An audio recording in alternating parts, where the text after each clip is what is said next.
Welcome to the Claws YouTube channel. Together, we strive for a safer, secure, and more stable world. It's always a pleasure for me to be speaking in front of an audience that includes military officers, academics, practitioners. As a journalist, someone who's worked in journalism for the past 20 years, who has crossed over into some writing on history and on the science and technology of national security, I like to think what I have to offer is the translation of 20 years of interviews with scientists and technologists who work with the military to try to draw out some lessons of how science and technology contributes to warfare, both historically, current, and in the future.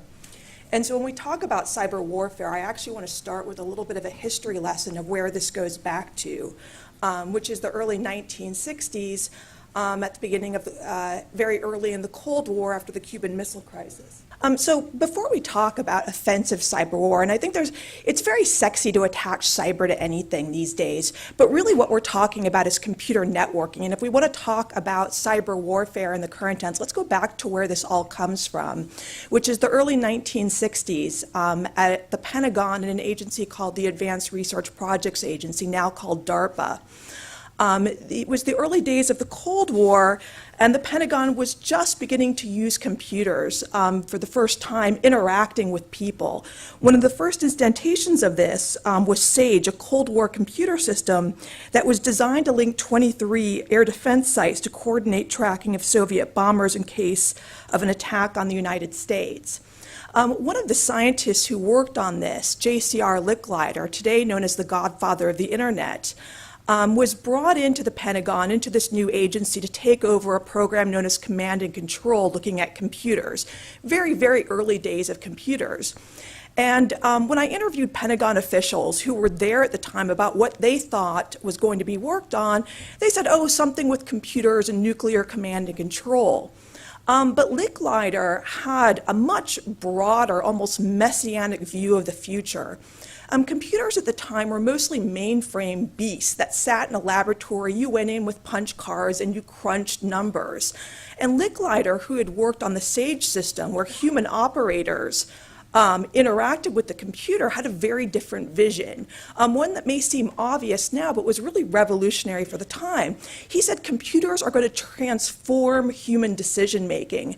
Rather than just be a tool that we use, the way people interact with computers and the way those computers get into the decision cycle will be transformative. You know, he said artificial intelligence might come down the line later on, but there's going to be an interim stage that could last decades, if not longer, of human-machine symbiosis, of these two things working together.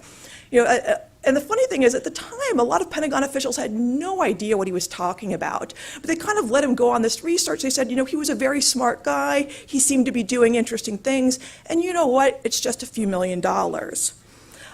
Well, very quickly, things began to change in the early 1960s. The U.S. had an increasing involvement in Vietnam.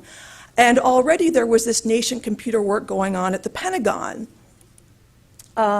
So what we see here in 1969 was the first 4 nodes of what became ARPANET, and which was the predecessor to the internet. And it was basically in just 5 years sketched out from an idea to the first 4 nodes on the network very, very quickly.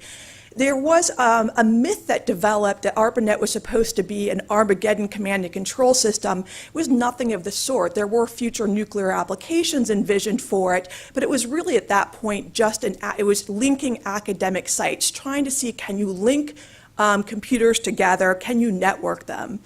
And this phrase of the intergalactic network was sort of a joke that Licklider used in one of his early memos about computer networking, saying that he's speaking to a community of people who are going to learn to network these computers together.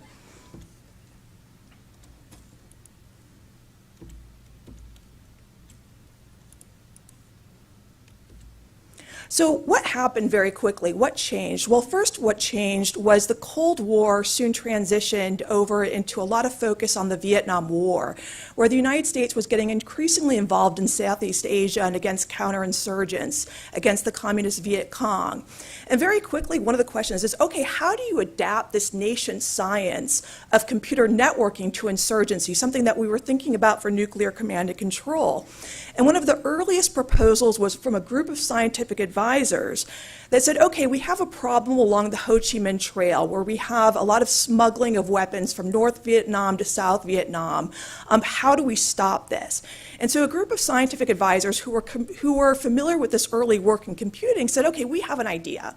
We could drop a series of sensors along the airborne trail and link them back to an IBM mainframe computer in Thailand, which will then start to derive targets that can be transmitted to helicopter gunships. And it was sort of, again, it seems something very obvious at the time that we have this. But at the time, this was something truly revolutionary of linking sensors directly to a computer that derives targets and transmits it to aircraft to take out targets. It was really the first example. In later years, it's been called network-centered warfare, but I would say this all goes back to the idea of computer networks and how they're used in warfare. It was a technical success. I think, as many of you know, it later derisively got called the McNamara line. It was probably a strategic failure.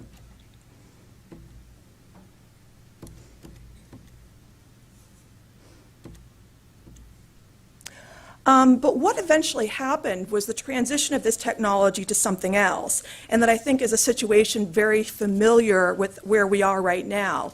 The U.S. was involved for over 10 years with counterinsurgency in Vietnam, and when it came out of Vietnam, what it found was it had been spending 10 years of investment in fighting insurgents, while other countries, particularly the Soviet Union, had invested in modernization, particularly in conventional forces in Europe.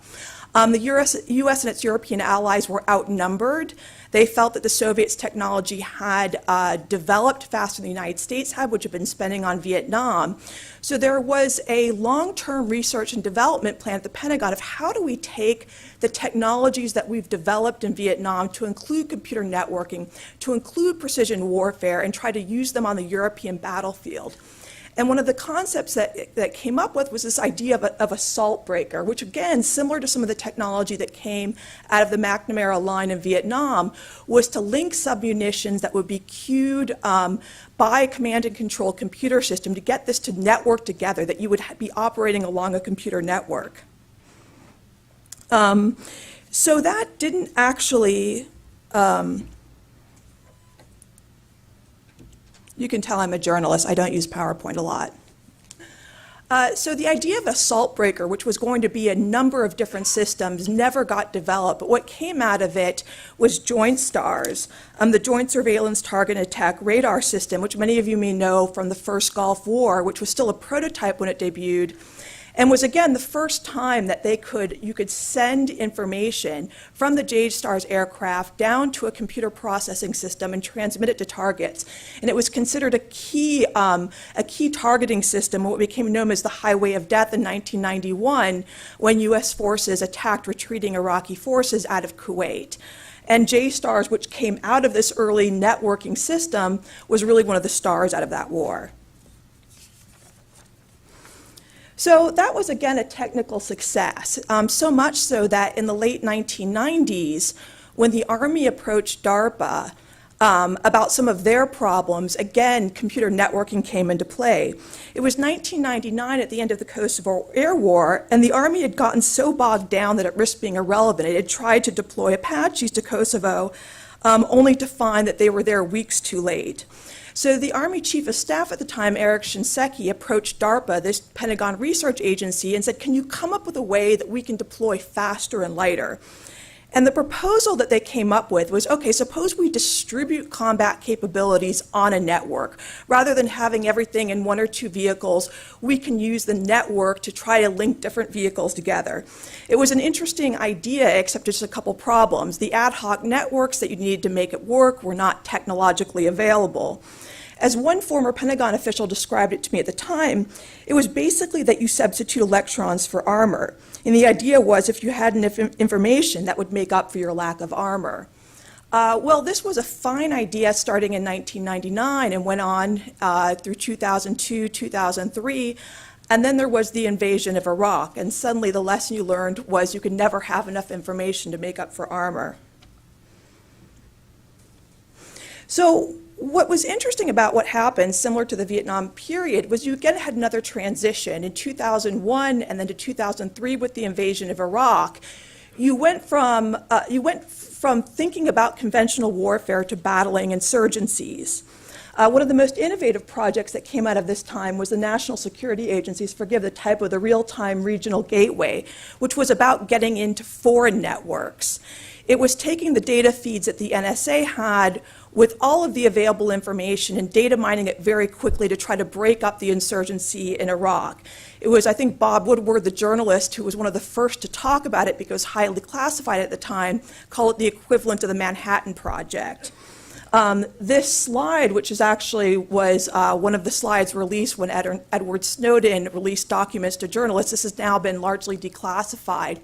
You can go to the National Cryptological Museum near the NSA, and they actually have a whole display on the Real-Time Regional Gateway. So that Real-Time Regional Gateway was a success, or regarded as a success in Iraq in breaking up insurgent networks. They then tried to bring it to Afghanistan, but enhancing it with things like social media feeds. So this is a picture of an experiment the Pentagon did, trying to see, they released 10 red balloons across the United States, trying to see if you could leverage intelligence from social media, from social networks, to try to spot the different red balloons, and then apply this science of social networking in Afghanistan. Can you pull in information from social data feed, from social media, from cell phones that you distribute to Afghans, from the price of commodities and markets, and integrate that with feeds that the NSA is getting and get sort of predictions on where attacks will be, IED attacks.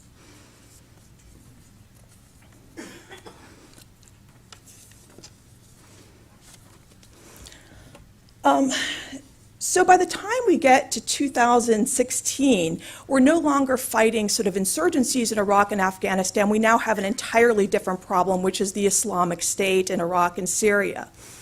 I think computer networking up to that point had been largely about trying to get an advantage over enemies, get into their networks, collect information. This was one of the first instances of an actual operation called Operation Glowing Symphony, which was where U.S. Cyber Command actually tried to hack into the Islamic Caliphates, their digital networks. It was a mix of malware, of trying to take over Twitter accounts, and really trying to break up what they were doing. And if you think about it, it's one of the, that the biggest cyber operation from Cyber Command to date wasn't so much about installing malware to break up a military operation, but trying to attack their information networks. It's a very different theory of cyber operations than I think people thought about years ago. So I think where we're at today is, I think, a real lack of things. You know, we think of today as sort of offensive cyber warfare, as malware, or something like Stuxnet. But if the biggest operations we've seen to date are trying to attack the Islamic State's propaganda operations, and if the biggest attacks against us have been things like Russian interference and meddling in our elections, I think we need to have a different viewpoint of how we use the computer network and what we're defending against. This is one of the first attacks that I think that the Pentagon actually publicly acknowledged, which was a cyber retaliation against Iran, which was very sort of considered a moderate escalation. But I think where we are is very much where we were at the end of the Vietnam period. In Vietnam, we had spent 10 years investing in technologies for counterinsurgency.